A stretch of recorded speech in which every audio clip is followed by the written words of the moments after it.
Et des artistes du théâtre Sarah Bernard. Vous y retrouverez Charles Dulin au cours d'une séance de travail en compagnie de Pierre Assau. Réalisation et montage d'Albert Riera. Ah, personne pour la répétition, hein, rien que nous deux là.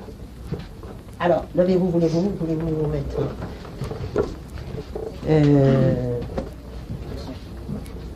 Alors, voulez-vous me prendre simplement ce que je voudrais que vous me marquiez davantage dans Émilie, que vous me marquiez davantage toutes les particularités du rôle. C'est-à-dire que surtout tout ce qui relève du sentiment de l'orgueil, tout ce qui relève de cette espèce de défi particulier qu'il y a dans Émilie. Premièrement. Deuxièmement, que tout en ayant de la violence et la furie du personnage, n'est-ce pas, à de certains moments, elle dégage du charme. Vous comprenez? Parce que si Émilie est simplement une virago, personne ne peut être amoureux d'elle parce qu'on n'est pas amoureux d'une virago. Vous comprenez? Or, on est amoureux d'elle, Sina est amoureux d'elle, Maxime est amoureux d'elle, et non seulement ces deux-là sont amoureux d'elle, mais elle dit que si elle le voulait bien, il y en aurait d'autres qui seraient amoureux d'elle et qui seraient capables de faire ce que eux ne peuvent pas faire. Donc, par conséquent, il faut garder la violence, il faut garder et en même temps donner cette espèce de charme et de particulier dans le personnage d'Émilie, qui le rapproche beaucoup plus, si vous voulez, presque pour... c'est toujours idiot de faire des comparaisons, mais qui le rapproche davantage d'un personnage de Stendhal que simplement d'une héroïne beuglante, comme on en entend trop souvent dans la tragédie. Alors, je voudrais simplement que vous me disiez le moment où, au premier acte, là, où Émilie s'attendrit en lui disant « Ne crains pas les malheurs de Brut et de Cassis », n'est-ce pas? Et surtout, donnez-moi bien la musicalité de ce moment-là. C'est très important. Alors, prenez, remettez-vous, mettez-vous en action. Ça ne faut pas que je vous demande de dire ça comme ça, mais c'est toujours un petit peu gênant d'entamer une scène avec rapidement comme ça. Il faut tâcher de pouvoir s'y prendre, avoir le temps de se mettre en action, de se mettre dans le mouvement. Alors prenez-moi un petit peu avant, 2 ou 3 vers avant. 2 ou 3 vers avant. Vous voulez que je prenne la fin du récit ou bien alors que... Eh bien, tout à fait, la fin du récit. Tout à fait, la fin du récit. Du récit, simplement, je vais arriver à ce moment-là qui est typique pour Émilie. Bon, très bien. Alors donc, la fin du récit. Oui. Bon. Pour moi, soit que le ciel me soit dur ou propice, qu'il m'élève à la gloire ou me livre au supplice, que Rome se déclare ou pour ou contre nous, mourant pour vous servir, tout me semblera doux. Ne crains point de succès qui souille ta mémoire. Le bon et le mauvais sont égaux pour ta gloire. Et dans un tel dessein, le manque de bonheur met en péril ta vie et non pas ton honneur. Regarde le malheur de Brut et de Cassis. La splendeur de leurs noms en est-elle obscurcie? Sont-ils morts tout entiers avec leurs grands desseins? Ne les compte-t-on plus pour les derniers Romains? Leur mémoire dans Rome est encore précieuse, autant que de César la vie est odieuse. Si leurs vainqueurs y règnent, ils y sont regrettés, et par les vœux de tous, leur pareil souhaité. Va marcher sur leurs pas où l'honneur te convie, mais ne perds pas le soin de conserver ta vie. Souviens-toi du beau feu dont nous sommes épris, qu'aussi bien que la gloire, Émilie est ton prix, que tu me dois ton cœur, que mes faveurs t'attendent, que tes jours me sont chers, que les miens en dépendent. Mais quelle occasion menez vendre vers nous? Bon, c'est pas mal, mon petit. Ça manque encore de, comment vous dire, d'aisance dans le lyrisme. C'est encore trop sage, si vous voulez. Vous avez toujours une tendance à jouer trop sage. C'est encore trop concerté. Il faut vraiment, à ce moment-là, que le vers vous serve de tremplin, non pas de tremplin pour beugler, encore une fois, à la façon d'une manière conventionnelle, mais de tremplin pour les sentiments. Et ça, voyez-vous, vous devez arriver à une grande sensibilité tout en respectant la musicalité du vers et surtout en liant votre sensibilité à la musicalité du vers, parce que c'est cette musicalité qui sert en même temps d'expression autant que ce que vous pouvez mettre derrière le vers. Bon, mais écoutez, alors demain nous continuerons par un passage beaucoup plus difficile, c'est le passage justement dans votre scène où Cinna où Cinna essaye de plaider en faveur d'Auguste. Voyez-vous, voulez-vous l'essayer? Une minute? Eh bien, essayez-le tout de suite, parce que simplement pour attirer l'attention, ça ne peut pas être bien, mais simplement pour que vous puissiez le travailler chez vous ensuite. Quand il lui fait sa déclaration d'amour... Quand il lui fait la déclaration d'amour et que tout d'un coup, il plaide pour Auguste. Oui, c'est ça. Vous savez, quand tout d'un coup, il s'attendrit. Et où on ne sait pas bien pourquoi il s'attendrit. Et là, ce qu'il faut, c'est le côté effrayé et épouvanté d'Émilie, quand tout d'un coup, elle entend cette espèce de renoncement de Cinna.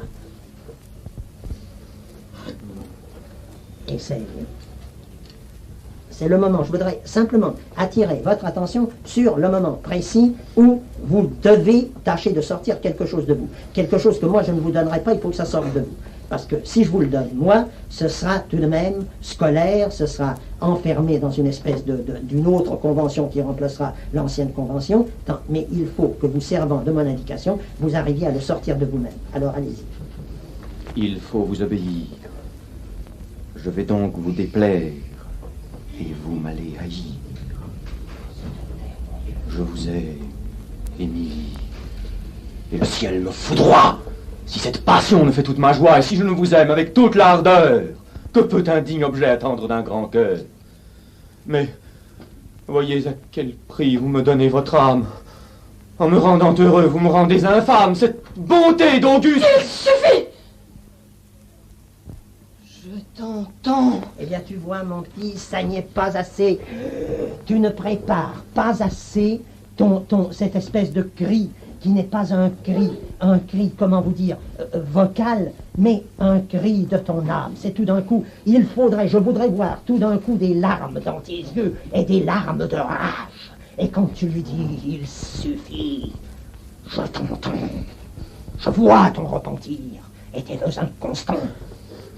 Il faut vraiment qu'à ce moment-là, il y ait une espèce, vous sortiez complètement de vous-même, mais complètement, vous arrachez-vous les tripes, sortez de vous-même. Allez, refais-le une fois, simplement ça, et puis je te lâcherai. Simplement, donne-moi simplement une indication. L'indication, un peu nette, et puis ce sera tout. Je vais prendre un verre. Mais voyez, à quel prix vous me donnez votre âme. En me rendant heureux, vous me rendez infâme.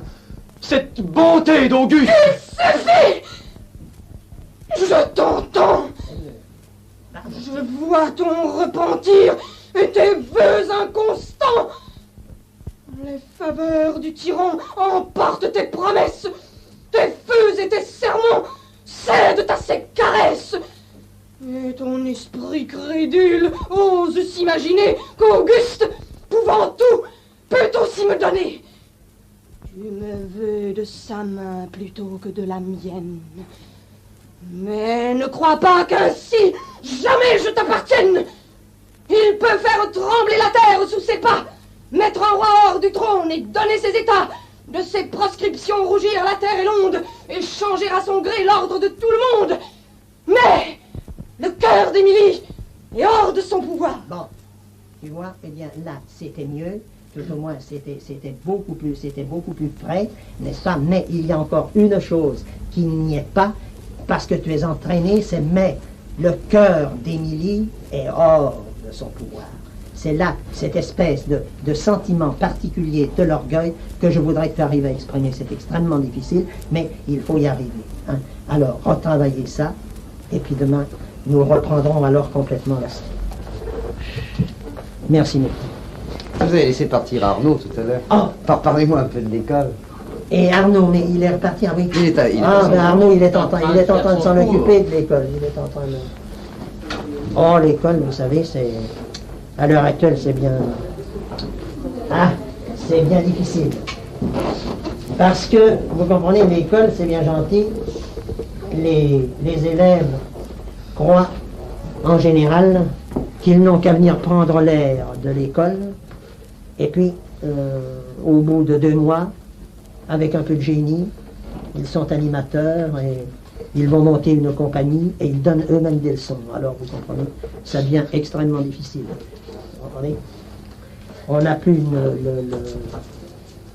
dire qu'il y en a de sérieux, remarquez. De tout temps, au fond, quand on a formé 3 ou 4 élèves par an, c'est déjà bien beau. C'est un beau palmarès. Mais toi, je dis, c'est très beau, par conséquent, n'est-ce pas, le nombre n'est...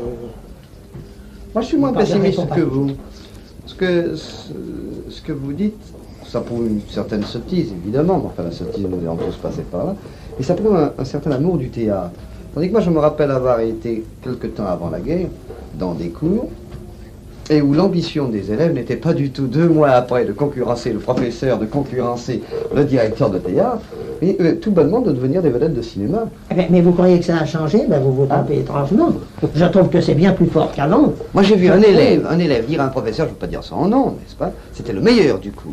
Venir le trouver en pleurant et dire, écoutez, monsieur maître, si vous continuez à me donner des textes comme ça à apprendre, eh ben je m'en irai.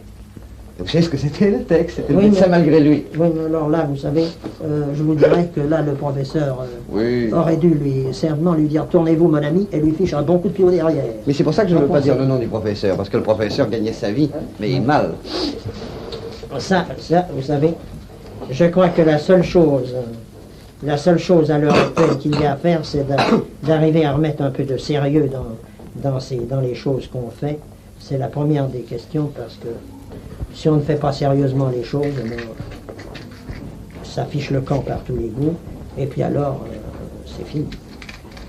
Maintenant ça, vous savez, il y en a encore, je crois qu'il y a encore tout de même des élèves qui ont la passion de leur métier, hein, et qui désirent apprendre quelque chose, mais enfin, il y a tout de même une sorte de, je ne peux pas vous dire moi, de dévalorisation du métier et de mépris du métier qui est extrêmement grave.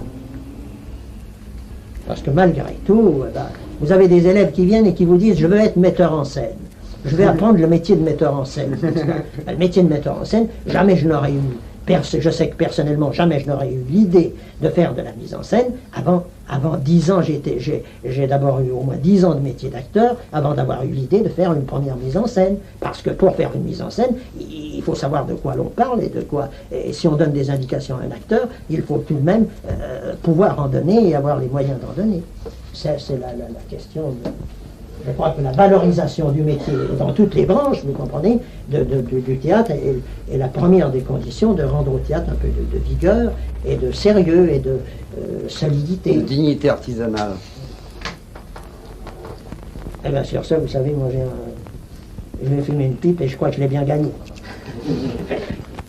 Charles Dulin vous a reçu en compagnie de Pierre Assot au foyer des artistes du théâtre Sarah Bernard.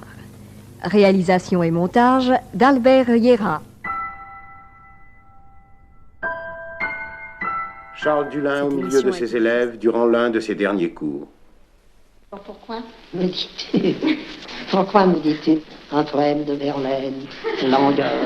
Tu comprends? Pourquoi mets-tu cet accent sur langueur et ta languitude en disant langueur? Il ne faut pas.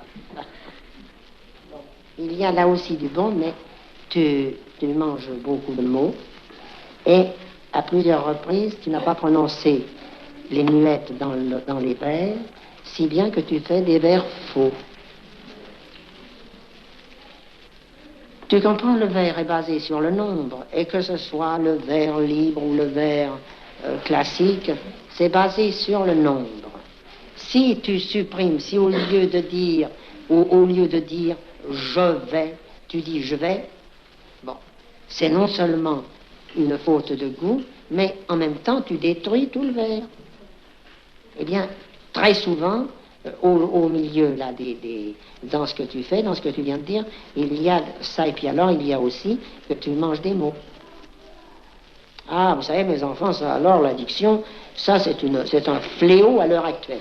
Vous êtes empoisonnés avec les histoires précisément de micro, de cinéma et de parler où on dit, n'est-ce pas, maintenant quand on parle, on dit, d'abord à tous les mots, on dit d'accord, d'accord, d'accord. Et maintenant on ne dit même plus d'accord, on dit tac, tac, tac. Alors quoi? Alors tu comprends, tu peux toujours t'apporter dans un poème de Verlaine avec tac, tac, tac, tu comprends, c'est foutu.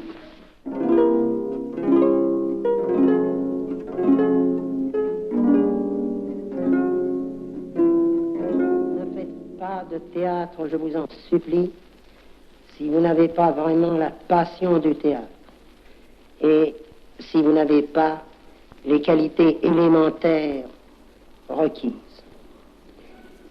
Je tiens à vous dire que j'ai horreur des amateurs qui viennent prendre l'air des différents cours et, au bout de 3 ou 4 mois, s'intitulent animateurs. J'aime qu'on aborde cet art difficile avec humilité, qu'on ne triche pas au départ. J'attire votre attention sur 2 points essentiels. Premièrement, acquérir d'abord et avant tout une bonne diction. Apprendre à lire, cela peut vous étonner, mais je dis bien, apprendre à lire d'abord et à nuancer. De plus en plus, on parle argot au théâtre. Et je vous assure que ce n'est pas joli quand on a à dire un texte de Molière ou de Marivaux. Pour le génie, je vous en accorde à tous a priori. Mais je vous conseille, en attendant qu'il se manifeste de lui-même, de travailler pour acquérir un peu de talent.